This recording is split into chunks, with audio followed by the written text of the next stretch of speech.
Malappuram Areekode police സ്റ്റേഷനിലാണ് 36 വയസ്സുകാരിയായ യുവതിയെ ലൈംഗികമായി ചൂഷണം ചെയ്തതിന് 3 എഫ്ഐആറുകൾ രജിസ്റ്റർ ചെയ്തിരിക്കുന്നത്. മാനസിക വൈകല്യമുള്ള ഈ യുവതിയെ അവരുടെ വൈകല്യം ചൂഷണം ചെയ്തുകൊണ്ടാണ് 6ലധികം വരുന്ന ആളുകൾ പല തവണകളിലായി ചൂഷണത്തിന് ഇരയാക്കിയത്. ഒരു പെൺവാണിഭ സംഘം തന്നെ ഇതിൻ്റെ പിന്നിൽ പ്രവർത്തിച്ചു എന്നാണ് ഇപ്പോൾ കുടുംബത്തിൻ്റെ ആരോപണം. ഇവരുടെ സഹോദരനും സഹോദരൻ്റെ ഭാര്യയുമാണ് നമ്മുടെ കൂടെ ഉള്ളത്. എന്താണ് സംഭവിച്ചത്? എന്താണ് സംഭവിച്ചതെന്ന് വെച്ചാൽ കുറച്ച് ആളുകൾ കൂടിക്കാണ്ട് സഹോദരനെ കൊണ്ട് പല സ്ഥലങ്ങളും കൊണ്ട് പെൺവാണിഭ നടത്തി.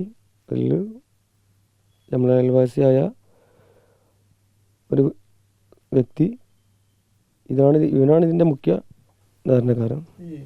എത്ര കാലമായി ഇവർ സഹോദരി ഇങ്ങനെ മാനസിക വെല്ലുവിളി നേരിടാൻ തുടങ്ങിയിട്ട്? 15 മുതലാണ് ഇതിൽ കണ്ടത്. അത് ഭർത്താവായിട്ട് അകന്ന് നിൽക്കുന്ന ഒരു കാരണത്താലാണ് ഇങ്ങനെ വന്നത് സംഭവം. വീട്ടുകാരെ ശ്രദ്ധയിൽപ്പെട്ടിരുന്നില്ല ഇത്രയും കാലം ഇങ്ങനെ ഈ ചൂഷണം ചെയ്യുന്ന സമയത്ത്? അതായത് ഇവള് വീട്ടിൽ നിന്ന് എന്താ പറയുക, ഹോസ്പിറ്റലിലേക്കൊക്കെ പോകേണ്ട മാനസിക രോഗി ആയതുകൊണ്ട് മെഡിക്കൽ ചെക്കപ്പ് ഇടയ്ക്കിടയ്ക്ക് ആവശ്യമാണ്.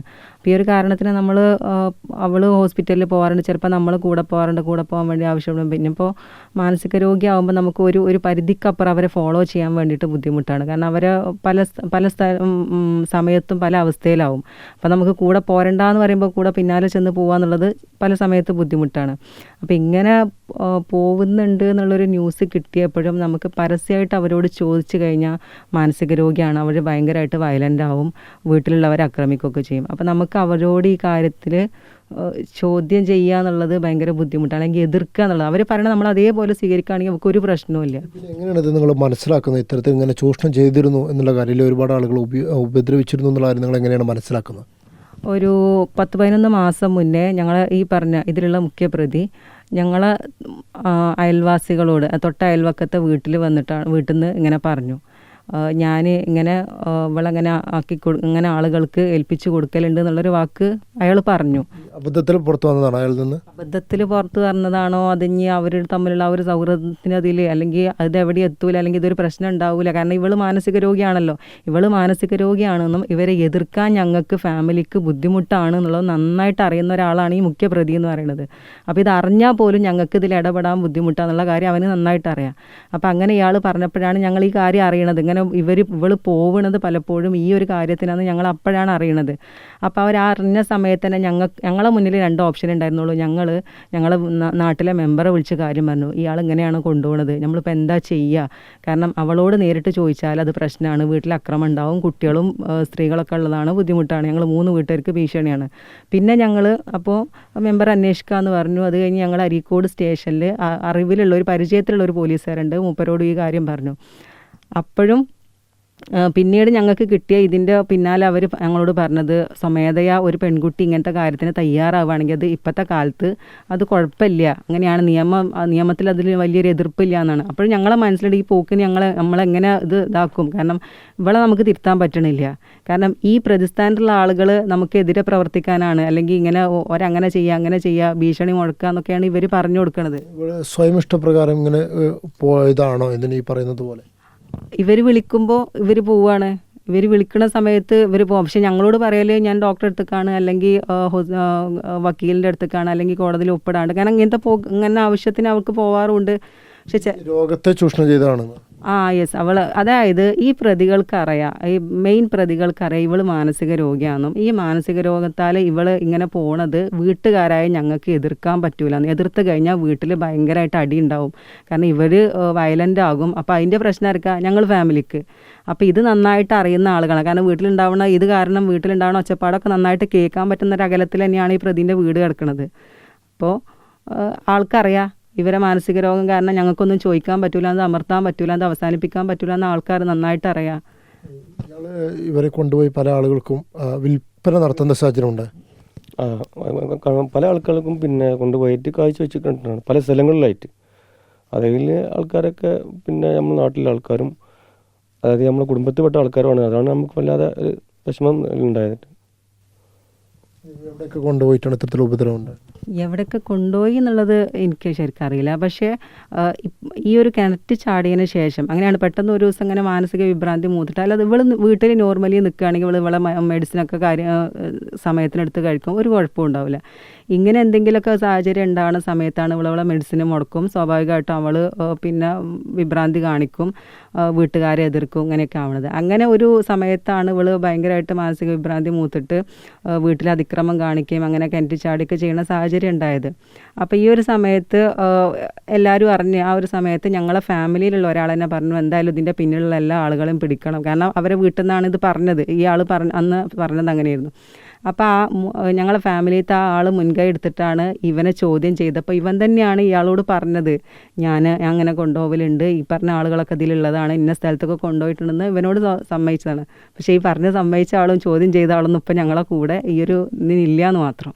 പോലീസിന് നൽകിയ മൊഴിയിൽ ഇവർ ഈ കാര്യങ്ങളൊക്കെ ഇപ്പോൾ ഞങ്ങളുടെ സഹോദരി കൃത്യമായി കാര്യങ്ങളൊക്കെ പറയുന്നുണ്ടോ, ഉപദ്രവിച്ചതിൻ്റെ കാര്യങ്ങളൊക്കെ പറയുന്നുണ്ടോ, എന്തൊക്കെയാണ് പറയുന്നത്? പറഞ്ഞത് അതാ, ഇത് ഇവരെ എന്നെ കൊണ്ട് ചതിയിൽപ്പെടുത്തിയതാണെന്നാണ് കാര്യമായിട്ട് ഇതിൽ പറഞ്ഞത്. പിന്നെ ഈ മുഖ്യപ്രതി നമ്മുടെ അയൽവാസി തന്നെയാണ് ഇതിനൊക്കെ കാരണക്കാരൻ. അവൻ എന്നെ കൊണ്ട് അത് ഒരു വീട്ടിൽ വന്നുകാണ്ട് നിരന്തരം ശല്യപ്പെടുത്തലും, പിന്നെ ഫോൺ നമ്പർ വാങ്ങിക്കൊണ്ടുപോലും, പിന്നെ പല ആളുകൾക്കിത് പിന്നെ കൊടുക്കലും, അവരെ പല ആൾക്കാരായിട്ട് വിളിക്കലും, ഇന്ന സ്ഥലത്തേക്ക് വരണം.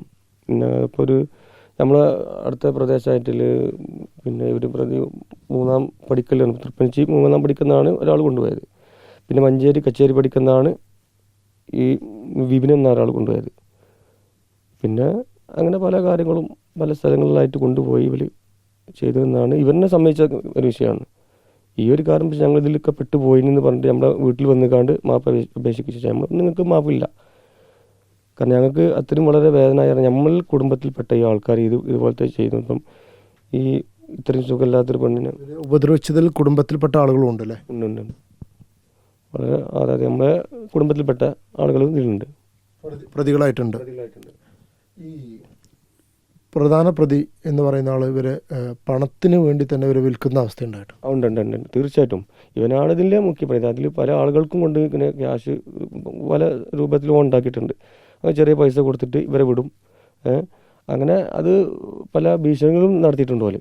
ഇത് പെൺവാണിപ്പം പോലെ തന്നെ അവിടെ നടത്തിയത്. ഒറിജിനൽ പെൺവാണിപ്പാണ് ഇപ്പം ഇതിൽ നടത്തിയത്. അതിൽ നിങ്ങൾ തന്നുള്ളി ഇപ്പം ക്യാഷ് തന്നിട്ടില്ലെങ്കിൽ നിങ്ങളെല്ലാവരും ഇതിൽ കുടുങ്ങും എന്ന് ഇവൻ തന്നെ പറഞ്ഞതാണ്. പ്രതികളിൽ നിന്ന് മുഖ്യപ്രതി തന്നെ ക്യാഷ് വാങ്ങുന്നുണ്ട്. അതങ്ങനെ അത് ഈ ഒരു കേസായി വന്നതിന് ശേഷം ഇങ്ങനെയൊക്കെ പരാതിയാണ് ഞങ്ങൾ നിയമമായിട്ട് മുന്നോട്ട് പോകാമെന്ന് അറിഞ്ഞ സമയത്ത് ഇതിലുള്ള ഈ മുഖ്യപ്രതി ഇയാളാണ് മറ്റുള്ളവരൊക്കെ ഇതിൽ പെടുത്തിയത്. ഇവരെയൊക്കെ സമീപിച്ചിട്ട് ഇത് കേസായിട്ട് മുന്നോട്ട് പോകണം, അതുകൊണ്ട് പൈസ തന്നോളി, പൈസ തന്നിട്ടില്ലെങ്കിൽ നിങ്ങളും കുടുങ്ങും എന്നുള്ള രീതിയിലൊക്കെ സംസാരം വന്നു എന്ന് അറിഞ്ഞിട്ടുണ്ട്. നിങ്ങൾക്ക് പരാതി പിൻവലിക്കാൻ സമ്മർദ്ദവും ഓഫറുകളൊക്കെ ഉണ്ടോ? ഒരുപാട് പ്രാവശ്യം നമ്മളെ വീട്ടിൽ വന്നിട്ട് ഇതിൽ പിന്തിരണം പല പ്രാവശ്യം പറയും. പക്ഷെ ഞാനിതിൽ ഞാൻ തയ്യാറല്ല എന്ന് പറഞ്ഞതിൽ പല സമ്മർദ്ദങ്ങളും പല വീട്ടിൽ പല കാര്യങ്ങളും ഇതിൽ വന്നിട്ടുണ്ട്. പക്ഷെ അതിനൊന്നും ഞാൻ നിന്ന് കൊടുത്തിട്ടില്ല. സാമ്പത്തികമായിട്ടുള്ള ഓഫറുകളൊക്കെ അവരുടെ ഭാഗത്തുനിന്നുണ്ടായിരുന്നു. സാമ്പത്തികമായിട്ടുള്ള ഓഫറുകളൊക്കെ ഉണ്ട് എന്നാണ് കേട്ടത്. പക്ഷേ ഞങ്ങൾക്ക് നിയമമായിട്ട് മുന്നോട്ട് പോകാൻ താല്പര്യം. കാരണം ഇത്രയും കാലം ഇവൾ മാനസിക രോഗിയാന്നുള്ള ഒരൊറ്റ കാരണത്താലും ഞങ്ങൾക്ക് ഇത് എതിർക്കാനും പറ്റില്ല, ഇതിനൊരു നിയമ നടപടിയും കൊണ്ട് പോകാനും പറ്റില്ല. പക്ഷേ ഇപ്പോൾ അവൾ സമ്മതിച്ച് അവൾ എല്ലാ കാര്യത്തിനും ഒക്കെ ആയിട്ട് അവൾ പെട്ടുപോയതാണ്, അതുകൊണ്ടാണ് ഇങ്ങനെയൊക്കെ ഉണ്ടായത്, അതിക്രമം കാര്യമൊക്കെ ഉണ്ടായതെന്ന് അവൾ സമ്മതിച്ചുകൊണ്ട് ഇപ്പം ഞങ്ങൾക്ക് ഇത് നിയമമായിട്ട് മുന്നോട്ട് പോകാൻ തന്നെയാണ്. കാരണം ഇത് എപ്പോഴെങ്കിലും അമർത്തം ഞങ്ങൾ എന്നോ വിചാരിച്ചു. ഞങ്ങളെ കൊണ്ട് ഇവളൊരു രോഗിയാന്നുള്ള ഒരൊറ്റ കാരണത്താൽ ഞങ്ങൾക്ക് ഇതൊന്നും പറ്റണില്ലായിരുന്നു. വീട്ടിൽ അതിക്രമം കാണിക്കുക, ഈ വയലൻ്റ് ആവുന്ന സമയത്ത് കുട്ടികൾക്ക് പേടിയാണ്, കുട്ടികളെ പഠനവും കാര്യമൊക്കെ ഞങ്ങൾക്ക് ഭയങ്കര ബുദ്ധിമുട്ടാണ്. ഈ വയലൻ്റ് ആവുന്ന സമയത്ത് പിന്നെ ഞങ്ങൾക്ക് ഉപ്പയില്ല. അപ്പോൾ ഇതൊരു എന്താ ചെയ്യാന്ന് അറിയാൻ പറ്റാത്ത, അല്ലെങ്കിൽ എന്താ ഇനി ഇതിന് വേണ്ടിയിട്ട് അടുത്ത പടി എന്താണെന്ന് അറിയാതെ നിൽക്കുകയാണ് ഞങ്ങൾ. അപ്പോഴാണ് ഇപ്പം ഇങ്ങനെയൊക്കെ ഒരു കാര്യങ്ങളായത്. അപ്പോൾ എന്തായാലും നിയമമായിട്ട് മുന്നോട്ട് പോകാനാണ് ഞങ്ങൾ തീരുമാനിച്ചിട്ടുള്ളത്. കുറച്ചും കൂടി സുഖം പ്രാപിച്ചപ്പോഴാണ് ഇതൊക്കെ പുറത്തു പറയാൻ തയ്യാറായത്. കുറച്ചും കൂടെ സുഖം പ്രാപിച്ചു എന്നുള്ളതല്ല, അതായത് അവൾക്ക് തന്നെ തോന്നി, അവൾ കിണറ്റ് ചാടി ആ ഒരു സമയത്ത് അവൾ തന്നെ ഈ ഒരു രീതിയിൽ അവൾക്ക് തന്നെ കേസ് വരുമോ എന്നുള്ളൊരു പേടി അവൾക്കുണ്ടായിരുന്നു. ഇത് എനിക്ക് തന്നെ ഇതാവുമോ അല്ലെങ്കിൽ നിയമം എനിക്കെതിരാകുമോ എന്നുള്ളൊരു പേടിയിലാണ് അവൾ. അപ്പോൾ ഞങ്ങളൊക്കെ ഇങ്ങനെയൊക്കെ പെട്ടിട്ടുണ്ടെങ്കിൽ പറഞ്ഞോളൂ, ഞങ്ങൾ കൂടെ നിൽക്കുക, നമുക്ക് എന്താ വെച്ചാൽ നമുക്ക് ചെയ്യാമെന്ന് പറഞ്ഞപ്പോഴാണ് അവൾക്ക് അതിനൊരു ധൈര്യം വന്നത്. അങ്ങനെയാണ് അവൾ എല്ലാവരുടെ പേരും പറഞ്ഞുതരാനൊക്കെ റെഡിയായത്. ഉപദ്രവിച്ച കാര്യങ്ങളൊക്കെ തന്നെ ഇപ്പോൾ പോലീസിനും അതുപോലെ തന്നെ കോടതിയിലും മജിസ്ട്രേറ്റിനും മുമ്പാകെ മൊഴി നൽകിയിട്ടുണ്ടല്ലേ?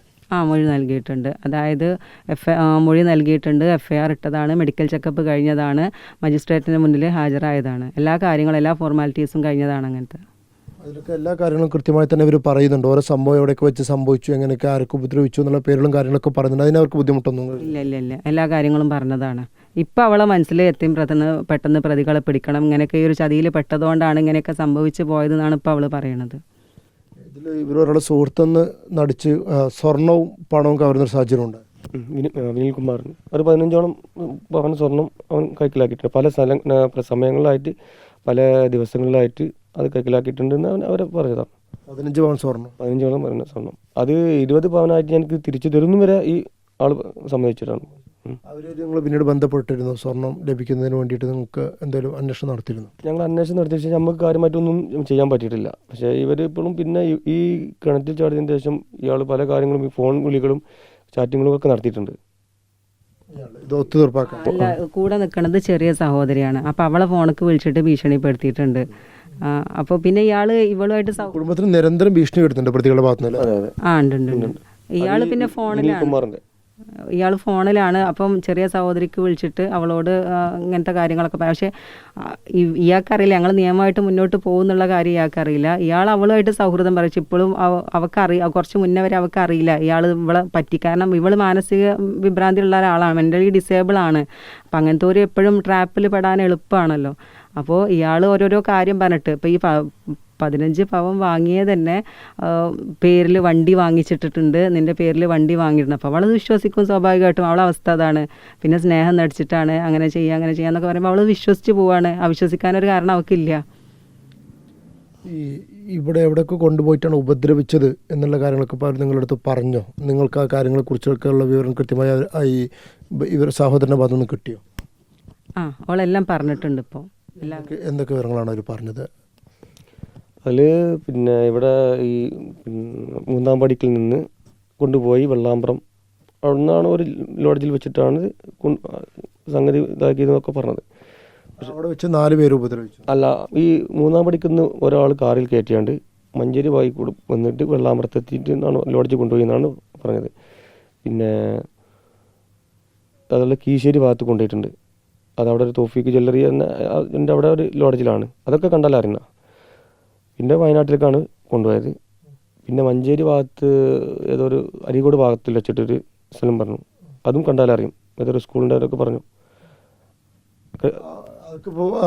സഹോദരിക്ക് തിരിച്ചറിയുന്നതാണ് പറഞ്ഞത്. കണ്ടാൽ എനിക്ക് പറയാൻ പറ്റുമെന്നാണ് എന്നോട് പറഞ്ഞത്. അതൊക്കെ പോലീസിന് നൽകിയ മൊഴിയിലുണ്ട് എവിടെയൊക്കെ വെച്ചാണ് ഉപദ്രവിച്ചത്. അതെ. എത്ര ആളുകൾ ഇപ്പോൾ ഇതിൽ പ്രതിയായിട്ട് പോലീസ് FIRൽ ചേർത്തിട്ടുണ്ട്? ഇതിലിപ്പോൾ ഒരു 6-7 ആൾക്കാർ 5-8 ആൾക്കാർ വരെ ഇതിലുണ്ട്. പക്ഷേ ഇനിയും പ്രതികൾ ഇതിലുണ്ട് എന്നാണ് നമ്മളൊരു ധാരണ. ഒരുപാട് ആളുകൾക്ക് ഈ മുഖ്യപ്രതി കാഴ്ചവെച്ചിട്ടുണ്ട് എന്നാണ് തീർച്ചയായിട്ടും. അത് ഈ പ്രതി തന്നെ സമ്മതിച്ച ഒരു വിഷയം തന്നെയാണ്. ഈ സഹോദരിയുടെ ഇങ്ങനെയുള്ളതൊന്നും വേറെ ആരും അറിഞ്ഞിരുന്നില്ല. ഇവർക്ക് ഈ മാനസിക പ്രശ്നമുള്ളത് കൊണ്ട് തന്നെ അത് ചോദിക്കാനും പറ്റാത്ത അവസ്ഥയിലായിരുന്നു. അതെ. അതായത് നമുക്ക് ചോദിച്ചു പറഞ്ഞാൽ എന്താ ഇങ്ങോട്ട് അവർക്ക് മാനസിക വിഭ്രാന്തി ഉണ്ട് എന്നുള്ളത് നാട്ടിലറിയാം. കാരണം കുറച്ച് മുന്നേ വരെ, അതായത് ഈ ചില സമയത്ത് ഇത് ഭയങ്കരമായിട്ട് വയലൻ്റ് ആവണതൊക്കെ നാട്ടിലെ അയൽവാസികളും അവർക്കൊക്കെ അറിയുന്നത് തന്നെയാണ്. അതറിയാത്തവർ കുറവാണ്. അവർ അങ്ങനെ സുഖമില്ലാത്ത ആളാണ്, ഒരു മരുന്ന് കഴിക്കേണ്ടതാണ്, മെൻ്റൽ ഡിസേബിലിറ്റി സർട്ടിഫിക്കറ്റ് ഉള്ള ആളാണ്. അപ്പോൾ ഇവൾക്ക് അസുഖം ഉണ്ട് എന്നുള്ളത് അറിയാം. പക്ഷേ ഇങ്ങനെ ഇവളെ കൊണ്ടുപോയി കഴിഞ്ഞിട്ട് ഇവളെ ഞങ്ങൾക്ക് ചോദ്യം ചെയ്യാൻ പറ്റൂല. ചോദ്യം ചെയ്യുമ്പോൾ ഇവൾ വയലൻ്റ് ആവും എന്നുള്ളതും ഈ പറഞ്ഞ പ്രതിക്ക് അറിയാം. അപ്പോൾ ഞങ്ങൾക്ക് ചോദ്യം ചെയ്യാൻ പറ്റില്ല. കാരണം ഞങ്ങൾ വീട്ടിലുണ്ടാവുന്നൊരു സൗണ്ട് പോലും അങ്ങോട്ട് കേൾക്കും. കാരണം അവൾ വയലൻ്റ് ആയതുകൊണ്ടാണ് ഒച്ചപ്പാടൊക്കെ അവർ കേൾക്കുന്നതാണ്. അപ്പോൾ ഞങ്ങൾക്ക് ചോദ്യം ചെയ്യാൻ പറ്റില്ല. ഞങ്ങളെ നിസ്സഹായാവസ്ഥ അത് അവർക്ക് അറിയുന്നതാണ്. അപ്പോൾ ഇയാൾക്ക് തന്നെ അറിയാം, ഇയാൾ കൊണ്ടുപോയാലും വീട്ടിലൊന്നും സംഭവിക്കാൻ പോകുന്നില്ല. അല്ലെങ്കിൽ ചോദ്യം ചെയ്താൽ ഞങ്ങൾ സ്ത്രീകൾക്ക് പ്രശ്നമാണ്, കുട്ടികൾക്ക് പ്രശ്നമാണ്, ഇവൾ വയലൻ്റ് ആയ കുട്ടികൾക്ക് പേടിയാണ്. അപ്പോൾ അതുകൊണ്ട് മാക്സിമം ഞങ്ങളിത് മിണ്ടാതിരിക്കുകയാണെന്നുള്ളത് അവർക്കറിയാം. പിന്നെ ഈ അയൽവാസിക്ക് തന്നെ ഈ വ്യക്തിക്കറിയാം ഇവളെ ഒന്നും പറയില്ല എന്ന്. ഇവനെക്കുറിച്ച് ഒന്നും പറയില്ല ധാരണ പിന്നെ നല്ലോണ്ട്. ഇങ്ങനത്തെ ഒരാളായതുകൊണ്ട് ഇത് ആരോടും ഒന്നും പറയില്ല എന്നില്ല. അത് ആ നല്ലൊരു ധൈര്യം ആ പ്രതിക്കുണ്ട്. അത് വെച്ചിട്ട് ഇങ്ങനെ നടക്കുകയാണ്. നമ്മളൊക്കെ എപ്പോഴും ഒരു ഇൻസൾട്ടിങ് ചെയ്ത് കണ്ടാണ് ഇപ്പോൾ ഇയാൾ നടക്കുന്നത്. പക്ഷെ അതിലൊക്കെ നമുക്ക് വലിയൊരു വിഷമം. പക്ഷേ നമ്മൾ ഇത്രയും നമുക്ക് ഇവരെ എന്താണ് ഇതിൻ്റെ ഒരു നിജസ്ഥിതി എന്ന് നമുക്ക് അറിയില്ല. നമുക്ക് പെട്ടെന്ന് നമുക്ക് നീതി കിട്ടണം, അതാണ് നമ്മൾ ആഗ്രഹിക്കുന്നത്. അരീക്കോട് സ്വദേശിയ 36 വയസ്സുകാരെ യുവതിയാണ് ഇത്തരത്തിൽ പെൺവാണിഭത്തിന് തന്നെ വിധേയമാക്കിയത്. മുഖ്യപ്രതി പണം വാങ്ങിക്കൊണ്ട് തന്നെ ഈ യുവതിയെ പല ആളുകൾക്കും കാഴ്ചവെച്ചു എന്നാണ് ഇപ്പോൾ കുടുംബം തന്നെ ഉന്നയിക്കുന്ന ആരോപണം. പോലീസിന് യുവതി നൽകിയ പരാതിയിലും സമാനമായ ആരോപണമുണ്ട്.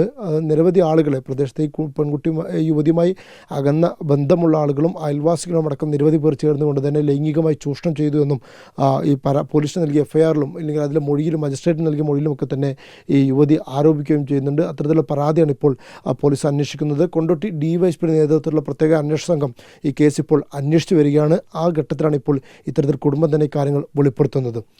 വീഡിയോ ജേർണലിസ്റ്റ് സുബൈർ ഫൈസിക്കൊപ്പം reporter Ashkar Ali Karimba in reporter, Malappuram.